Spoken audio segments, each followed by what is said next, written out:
ইরাকের কারবালাতে ছোট্ট একটা নদী আছে, ওই নদীটা দেখার জন্য যাইতেছি আজকে। আসসালামু আলাইকুম, কি অবস্থা? সবাই কেমন আছেন? আশা করছি ভালো আছেন। আলহামদুলিল্লাহ, আল্লাহর রহমতে আমিও ভালো আছি। কারবালাতে আজকে অনেক ধুলাঝড় হইতেছে, ক্যামেরার দিকে তাকানো যাইতেছে না, তারপরেও অনেক কষ্ট করে ভিডিওটা করলাম। আশা করছি ভিডিওটা শেষ পর্যন্ত দেখবেন। ওই নদীর পাশে একটা ঘর আছে, ওই ঘরটাও আমি দেখানোর চেষ্টা করব। কারবালাতে আমার চোখে বালু হইতেছে, অনেক বাতাসের সাথে বালু উঠতেছে। আলহামদুলিল্লাহ, আমিও চলে আসলাম ওই নদীটার পারে। এই নদীর চারদিকে ঘুরিয়ে আপনাদেরকে দেখানোর চেষ্টা করব। এখন যেসব মানুষ দেখতেছেন এগুলা সব বাইরের মানুষ। পৃথিবীর অনেক দেশ থেকে এখানে মানুষ আসে, পাকিস্তানি, আফগানিস্তানি, ইরানি, ইরাকি, মানে পৃথিবীর অনেক দেশের মানুষ আসে এই নদীটা দেখার জন্য। এই নদীর মাঝখানে ছোট্ট একটা পতাকা আছে, ওই পতাকাটাও আপনাদেরকে ইনশাআল্লাহ দেখাবো। আগে আমরা গড়টা দেখে আসি, গড়ের চারদিকে দেখবো, দেখেই আমরা আবারও ওই নদীটা দেখানোর চেষ্টা করব ইনশাআল্লাহ। আমাদের সামনে যেই গড়টা দেখা যাইতেছে এটাই সেই কারবালার ঐতিহাসিক গড়। এখানে ছোট্ট একটা গেটও করা আছে। এই গেটটা দিয়ে ঢুকে সবাই নদীটা দেখতেছেন, অনেক মানুষজন এখানেও দাঁড়িয়ে আছে। আলহামদুলিল্লাহ, আমিও আসলাম দেখতে, আপনাদেরকেও দেখানোর চেষ্টা করতেছি। কে কোথা থেকে আমার এই ভিডিওটা দেখতেছেন অবশ্যই সেটা কমেন্ট করে জানাবেন। ভিডিওটা ভালো লাগলে শেয়ার করে দিয়ে অন্য আরেক ভাইকেও দেখার সুযোগ করে দিবেন।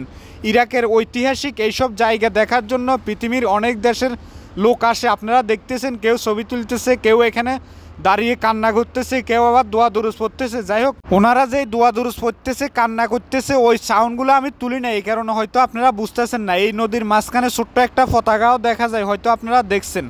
এই নদীটার চারদিকেই মানুষ থাকে সব সময়। এখানে রাতের বেলা আসলে দেখা যায় একরকম, দিনের বেলা আসলে দেখা যায় আরেক রকম। এখানে লাইটিংয়ের কারণে রাতের বেলা আসলে আরও সুন্দর মনে হয়।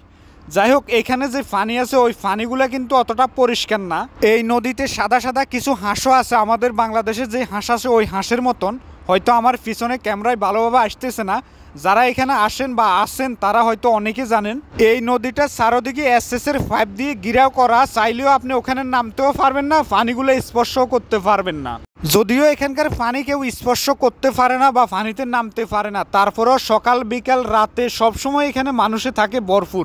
এই নদীর পারে আমারও অনেকবার আসা হলো। আলহামদুলিল্লাহ, আল্লাহর দরবারে শুকরিয়া। কারবালার ঐতিহাসিক জায়গাগুলো আমিও ঘুরে দেখলাম, আপনাদেরকেও কিছুটা দেখানোর চেষ্টা করলাম। আমার ভিডিওটা কেমন হলো অবশ্যই কমেন্ট করে জানাবেন। এটাই সেই ঐতিহাসিক কারবালার গড়। এই গড়টার ভিতরে নাকি একজন সাহাবীর রওজা শরীফ আছে। গড়টাও আমি চারদিকে আপনাদেরকে ঘুরে ঘুরে দেখানোর চেষ্টা করব। যাই হোক, আমার ভিতরে ঢুকা হবে না, আমার আজকে সময় কম। আমি অন্য কোনো নতুন ভিডিওতে এই গড়টার ভিতরে ঢুকে আপনাদেরকে দেখানোর চেষ্টা করব। তো এইরকম সুন্দর সুন্দর কারবালার ভিডিও পাওয়ার জন্য আমার এই ফেসবুক পেজটা সবাই ফলো দিয়ে রাখবেন। ইউটিউব চ্যানেল থেকে যদি দেখে থাকেন আমার চ্যানেলটা সবাই সাবস্ক্রাইব করে দিবেন। আজকের জন্য এ পর্যন্ত, দেখা হবে ইনশাআল্লাহ নতুন কোনো ভিডিওতে। সবাই ভালো থাকবেন, আল্লাহ হাফেজ।